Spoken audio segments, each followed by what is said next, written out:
Well, it feels like it's been forever. I am officially back home in Texas from California. I hope each and every one of you had a Merry Christmas and a Happy New Year with your families, loved ones. And over the holiday, Christmas, New Year break, I got a couple emails. One that I've been waiting for a while, which actually took a little longer. Uh, got confirmation from Hack the Box for the CBBH exam that I officially passed, and then also completed the bootcamp AWS Attack and Defend from Pwn Labs.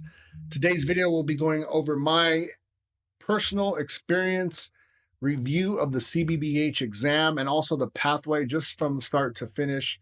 Pros and cons, what I loved, what I didn't like, how I expected the exam to be, how it turned out, overall experience. Also, just also got a time to reflect on some things as well in California, seeing to plan out the year, got my certification roadmap planned out for 2025 and also my conference roadmap for 2025. However, those might change and fluctuate as they did last year. Well, at least the certifications did roadmap. So that being said, let's not waste any more time, and I'll be going over my personal experience review of Hack the Box's CBBH. So let's jump right in.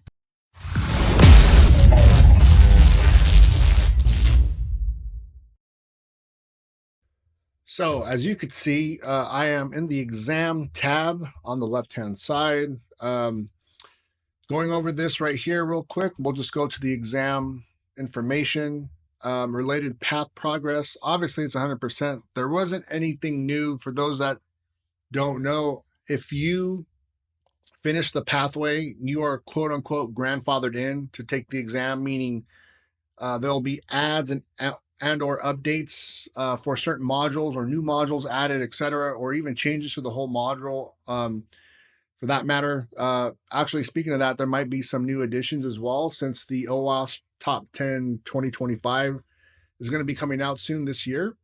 I just saw a video on that, which is kind of interesting. I was like, damn, it's already 2025. I remember when it first came back, the newest one, I believe it was 2021. So look for some changes for that. Even if you don't take the exam, you still, like I said, you're still grandfathered in. It still allows you to go in and do the new modules for that pathway, especially if you already paid for it. At least it did for the CPTS. I didn't have to pay for any or use cubes for any updates, even if you have the the subscription. So once you get that, once you complete all that, you take your exam. This is where you go to pretty much see everything, and pretty much when you click on it, it's going to say under review. Until you get that email, then this will change out. Then you'll get your second email to accept your Credly badge or Credly badge, however you pronounce that. And then in the exam history, so I got the fail because I guess I sent a password protected report. Mine didn't say password protected, but whatever. I'll take the hit. There was a free retake anyway with the vouchers, so I just did that, knocked it out within the that same day, and then redid the just actually fine-tuned some reporting, some rewording, submitted it back. What was the other thing I was going to say? Oh yeah, so you have 14 days to retake the exam if you get a fail status or you failed, or else I believe you lose that exam voucher. I'm not 100% sure, but that's how I took it as I read it. I have not done that. Waited past those 14 days, so I can't give you a true answer to that. That's just how I read it. So as you can see, I redid it, took it again, almost literally less than 24 hours. So everything's right here. And then also when you go back down to your certificates tab, they'll show all that you have. You could download your certificate, order printed certificate, which gives you a shirt and the hardcover. I haven't done this yet. Oh yeah, so there's a lot of stuff to read to make sure you got the correct name, address, etc. And then make sure you select the correct shirt size. I haven't ordered these yet. I am going to order it. I am planning on taking this one sometime at the end of January, just because I already completed the pathway. And then once I get this one completed, I'm just going to order all three at the same time. And then currently, right now, I am working on this module. This will be the next main exam. I plan on taking this end of January, mid-February. So if I could get done with the training and I feel pretty comfortable with this, I am going to knock this out before this. And then next year, for those that have seen some of my videos, web and cloud are going to be web slash API cloud are going to be my main focus. For the majority of my training, obviously, I'm still doing the Sector 7, C Sharp, and 0 Point Security. I broke my trainings into 2 morning sessions and then evening sessions. So, but again, this will be my bulk end of the year. I'm looking at taking this at the end because I hear this is really, really hard, expert level. So, I want to make sure I have everything dotted. And with this training as well, I'll be doing the advanced TCM web. I forgot, I know they changed the acronym, but I'll be doing those in tandem and in pair because also the TCM also has API training in there as well. The bundle, which I already have that training. I wonder if it's the same module because I got it before it switched to the subscription status. So for the modules and the paths, let's see if I could go through it here. I don't, since I have it completed. So for this, everything is in the exam. As far as the modules, the everything is in the training. There is one thing that it doesn't have to do with the CBBH, but it does have to do with the CPTS or CPTS. There is one flag that is API related. For those that see my videos, probably know what I'm talking about, or especially if you took the exam. I wish that was in here as far as the training, but it's not. And I know you do what 45, 50% of this training is in the CPTS. It's not in there.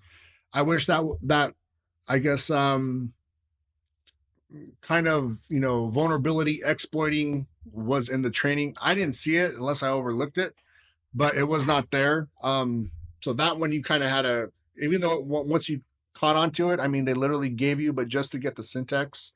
Again, web and API are not my expertise at all. But that kind of thing, I wish it was touched on. Again, maybe I didn't read it correctly or go over it correctly. But other than that, everything is in here. Again, that's for the CPTS, but I wish they had. I guess what I'm trying to say is I wish they had more API training. Maybe it's in the CWEE, but I wish there was a little bit more API in this section. But other than that, everything is in the training for this exam. As far as the pathway, I didn't have to go outside of the pathway to learn anything. The one that gave me pretty much as I said when I completed the pathway, was this one, the JavaScript. That one was a little rough for me. However, I think, yeah, that one pretty much, at least for me, was the only one that was rough. That gave me, I actually had to, do a lot of thinking. This one right here, again, I wish there was more on the API attack side. But other than that, like I said, everything is in here. The training was good. Now, as far as the exam goes, the exam was easier than what I thought, and it is a lot. It's nowhere near the CPTS difficulty. Um, I honestly think the CPTS should be more of an intermediate, not a beginner, in my opinion.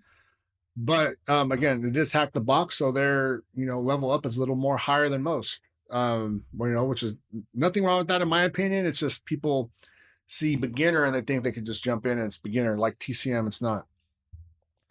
So this exam again was easier than what I thought it was going to be. And yeah, I ain't gonna lie, I was sweating a little bit taking this because again, web is either hit or miss for me. It's not my cup of tea. Again, it's my focus point for this year. I cannot stress that enough.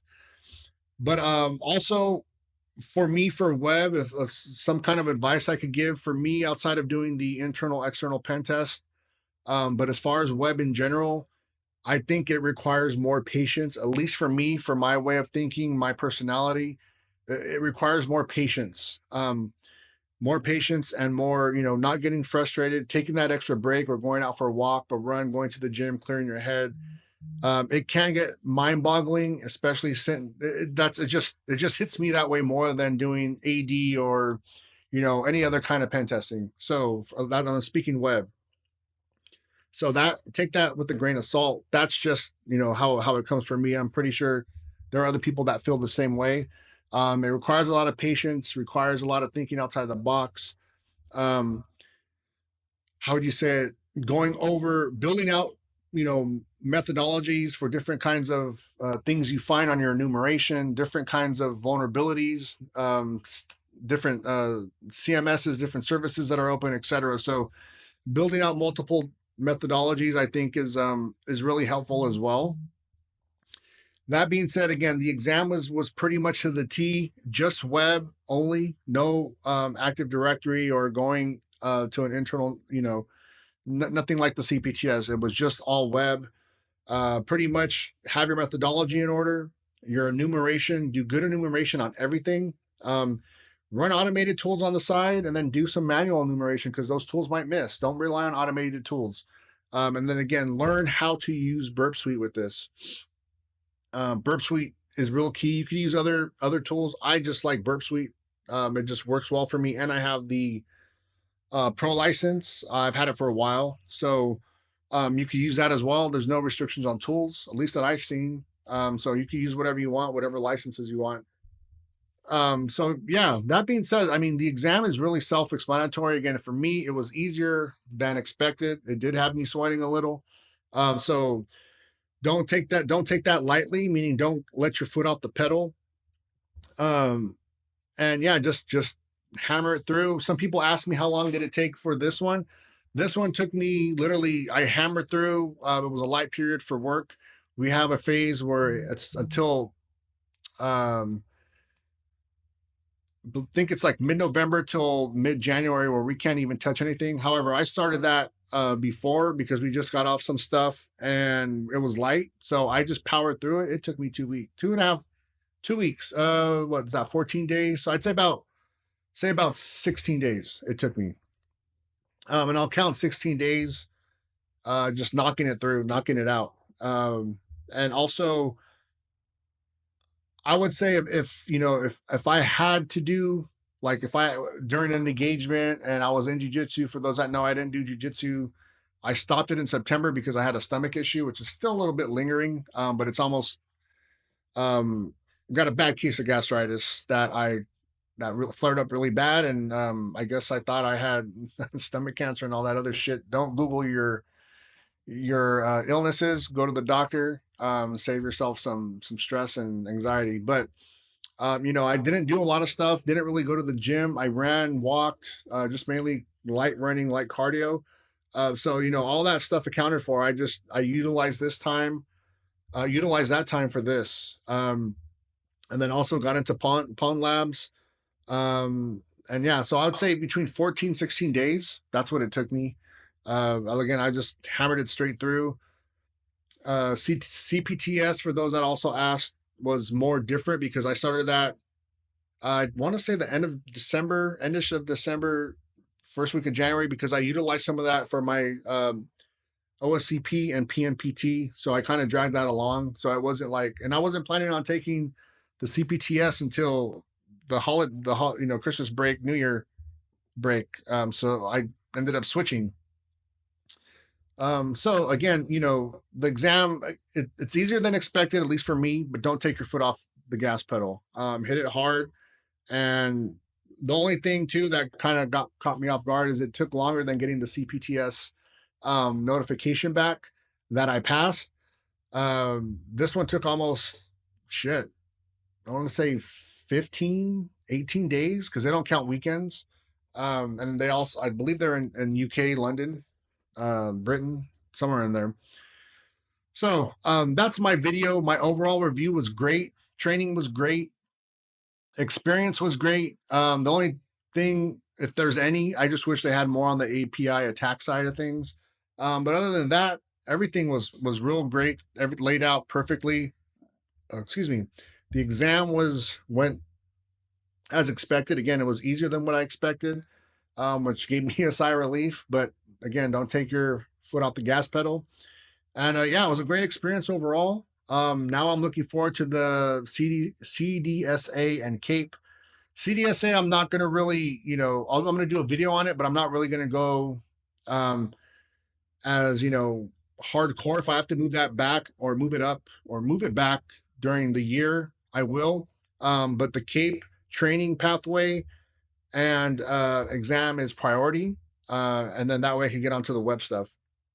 So that's my video for the Hack the Box CBBH. Feel free to comment whatever you want me to go over. If there's anything else you want me to go over in the video, I will put out Sysraptor video. Also, how I study, what I do to study.